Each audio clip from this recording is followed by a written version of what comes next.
Bir takipçimizden şöyle bir soru gelmiş hocam. Namaz kıldırırken çok öksüren imamın imamlık yapmasının hükmü nedir? Şimdi kaynaklarımıza biz baktığımız zaman da genel olarak imamet babında ve cemaat babında şundan bahsedilir. İmam peygamber varisidir. Bundan dolayı imam aynı zamanda da namazda cemaatin namazını üstlenen kişidir.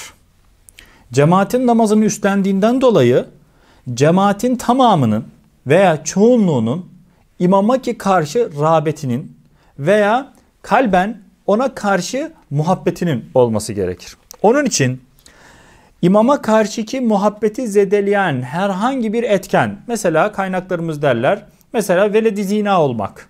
Genel olarak veled-i zina olan insanlar ne yapar? Yani düşük nazarla bakarlar.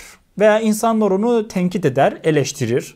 Ve çoğunda da bunların aile düzeni olmadığından dolayı cahil olmak asıldır der kaynaklarımız. İşte bu şekildeki bir insanın imamlık yapması mekruhtur. Kölenin yapması, kölede çoğunda cehalet asıl olduğundan dolayı üzerinde necaset var mı, pislik var mı, yok mu, aldırış etmesi ne olmaz? Mümkün değildir. Onun için onun yapması mekruhtur denilir. Hep temel illetimiz burada cemaatin nefret ettirecek, cemaatin sevgisinden azaltmaya sebebiyet verecek ve dolayısıyla cemaati azaltmaya getirecek bir takım vasıfların bulunmasıdır. Onun için hatta kaynaklarımız az önceki mesele şunu derler. Bir kişi veled-i zina olabilir ancak takva sahibi olur, vera sahibi olur, insanlar onu sever, onun imamlık yapmasına hiçbir beis yoktur.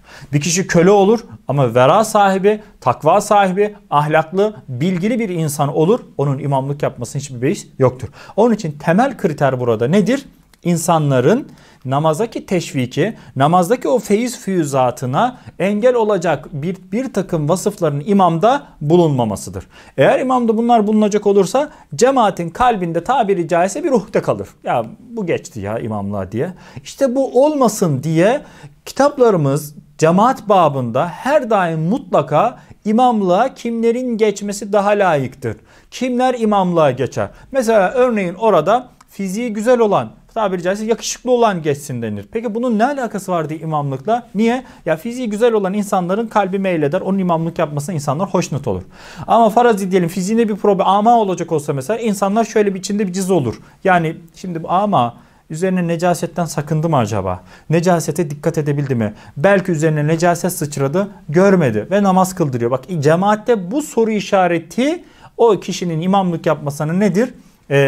İmamlık yapmasının mekruh olmasına yeterli olur der kaynaklarımız. Onun için temel kriterimiz bu yönüyle imamlık yapan kişi şayet cemaatin bu yönüyle azalmasına, cemaatin bir takım şeylere nefret etmesine sebebiyet veriyor ise bu durumda ne olur?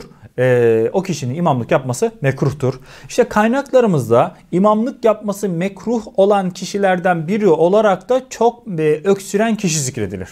Kişi şayet çok öksürüyor ise bu durumda insanların o namaza olan o rağbetini, insanların namaza olan o yönelmesini, bunu engellediğinden dolayı bu durumda ne olacaktır? İnsanların namazdan aldığı feyiz füyüzat azalacaktır.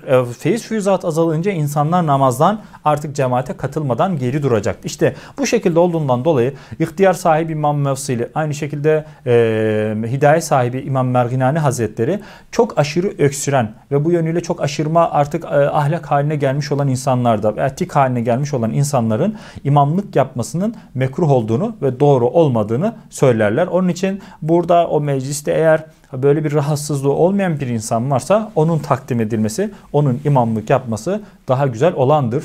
Ama tabii de şöyle bir durum da vardır için hani madalyonun arka yüzünde söz gelimi diyelim insan çok öksürüyor ama gerçekten vera sahibi, takva sahibi, o meclisteki insanların hepsinin kalbinin mutmain olmuş olduğu bir insan, hepsinin kalbinin meylettiği insan. Yani burada 100 insan var, 100 insandan en faziletli olan yine odur. O kıldırsın şeklinde bir şey olacak olur ise az önceki dediğimiz metinlerdeki illetten dolayı yani cemaatin nefret etmesine bir durum olmadı. Cemaati azaltmıyor. Hatta bırakın cemaatin teşvik olmasına veya cemaatin oraya katılmasına sebebiyet veriyorsa bu durumda öksürse de veya işte böyle bir alışkanlığı olsa da bu kişinin imamlık yapmasında herhangi bir kerahat olmayacaktır.